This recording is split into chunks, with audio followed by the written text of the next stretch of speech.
Welcome to the latest Swampcast. We're here at Vaught-Hemingway Stadium on the field turf where Florida just completed a 30-24 victory over Ole Miss. I forgot the score again. Yeah, all you know is it's close. Did you get it right in the paper? Yeah, I think we did. I don't think, we talked about this when we did our Swampcast during the week, that don't be surprised if this game's closer than you think, and it turned out to be a lot closer than I think Florida wanted it to be. Yeah, I think, some people probably thought we were idiots, and, we kept talking about the past, what's happened here before.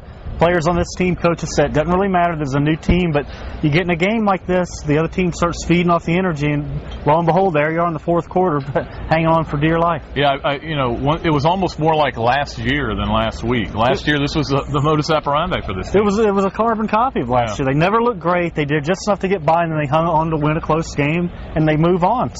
And Tim Tebow with 27 carries, it's too many. Urban Meyer acknowledged it.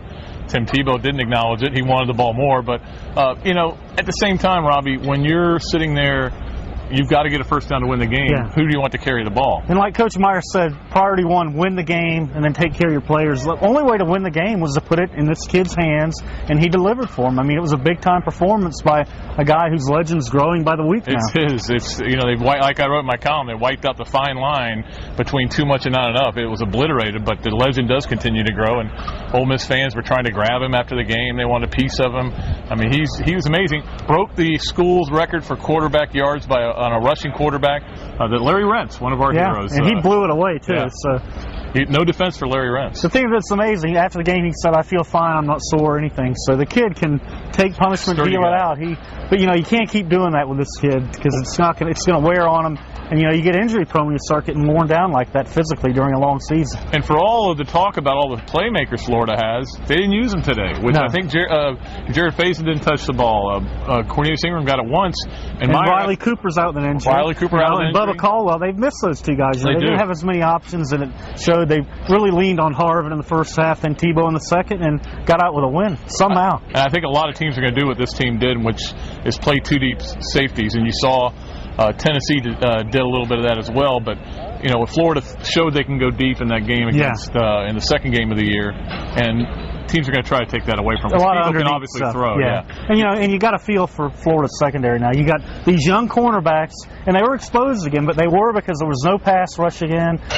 Meyer was very disappointed. He says he's going to talk to Greg Madison. They've got to do something there, or these kids are going to get shell-shocked back there. Safety continues to be an issue. Maybe Tebow should play safety because Kyle Jackson took a terrible angle on one touchdown, and then Major Wright, of course, is not supposed to let anything get over his head and did. So I don't know. They don't have any other answers there. It's going to be one of those two guys. Maybe Will Hill will be the guy. Yeah, and like Meyer said after the game, it's not like you threaten them with a bench because the competition's not there right now. Marquis Anderson's hurt, so they don't have the numbers to really compete for a job. The way they did maybe at the free safety position last week with Kyle Jackson, Major Wright. There's really no competition at corner right now. Oh, there isn't. And, the bottom line, though, to all this is Florida got the win. And for me, it's the first time I've seen Florida win a game in the state of Mississippi in any sport. Yeah, and like you said, Pat, it's a carbon copy from a year ago. Nobody's worrying about how close those games were, how ugly they looked. They went on, won a national championship. They're still in a position now to keep playing for bigger stuff because they got out of here with a win. Certainly the game next week with Auburn is a big one. And, there's got to be a little peeking ahead to that LSU game. That's what Meyer, I think, is going to have to control this week because Auburn is going to come in with a reputation of not being as good because they've lost those two games, but they're still a great defense. Yeah, and this today confirms that there are no easy wins in the SEC, especially when you go on the road. I don't care how bad Ole Miss looked the week before; they looked awful good today, and nearly pulled this thing off. Last thing before we go. What is your impression of this Ole Miss team, though? Because I came in expecting to see a bunch of non-athletes. Yeah. And they've got some athletes. Well, yeah, and when the kid runs behind the secondary the way he did and caught up to a ball that looked overthrown, that was a beautiful play. And they're an athletic team. They're very young on defense, too. But, you got to give Ed Orgeron credit. He's got them, increase their talent level, it looks like. No question about it. Sept Adams looked very good. Now, that's a guy that didn't even recruit. He was a walk-on, but he looked pretty sharp.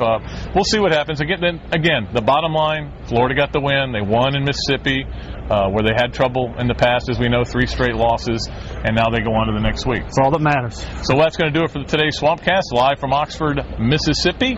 Until next time, this is Robbie, Andreu, Pat Dooley saying so long from Oxford, Mississippi.